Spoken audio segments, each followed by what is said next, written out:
When I was in the hospital giving birth to my son, I started looking on TikTok at people who have had C-sections.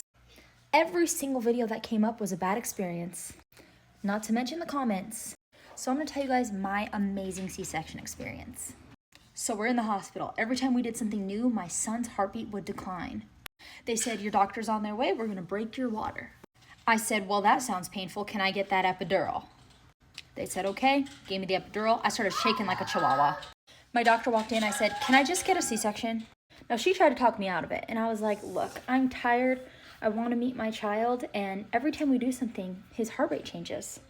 She said, you know what? Okay, we'll prep the OR. Got me dressed, got my husband dressed. I'll show pics. They pulled my husband into a different room, rolled me in to get me prepared. Now, what shocked me is how normal this day was for those people. Now, obviously, they do it every day. And the day before, they had just had the biggest baby boom ever in the whole hospital history, 24 babies in one day. At this point, I'm still shaking. I'm like, man, I'm shaking so bad. How are they gonna even cut me? I don't know why I felt like there'd be more preparation, but they were like, okay, we've started. All I felt was a touch. It felt like someone dragged their finger across the bottom of me. The anesthesiologist says, Dad, would you like to stand up and take some pictures now? My husband said, and handed the phone to the anesthesiologist, what I'm so happy he did. I'll try and insert a little bit of pictures that aren't too graphic. But basically when you have a C-section, right when their head is peeking through the open 7 layers of your skin, that's their time of birth. I hear, oh my gosh, so much hair. I'll insert pictures. Literally the anesthesiologist zoomed in on my son's head. Now I've grown up looking like nobody. So when they said, oh my gosh, he looks just like you, I was all, me? They were all, no, the dad. I was like, okay.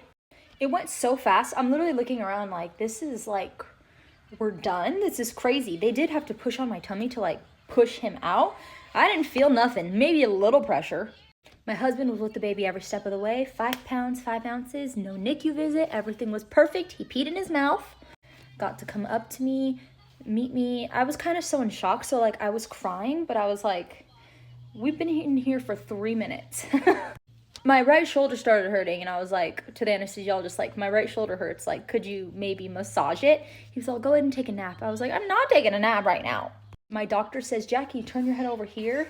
Something, I don't know what she said. I was too in my head. But basically she showed me that the way that the placenta attached to my umbilical cord, if we would have broke my water, it would have been an emergency C-section and it would have been very, very chaotic. So my motherly instincts were correct. They took the epidural out right away, which I was kind of sad about. Took it out right away. I stopped shaking. They put me onto a different bed. My husband carried the baby to the recovery room, little recovery room. They plopped him on my chest instantly. Now keep in mind, I worked out my entire pregnancy. I was actually doing pelvic floor workouts 2 months before I even got pregnant to prepare. I didn't know I'd get pregnant so quick. We weren't even trying to, but whatever.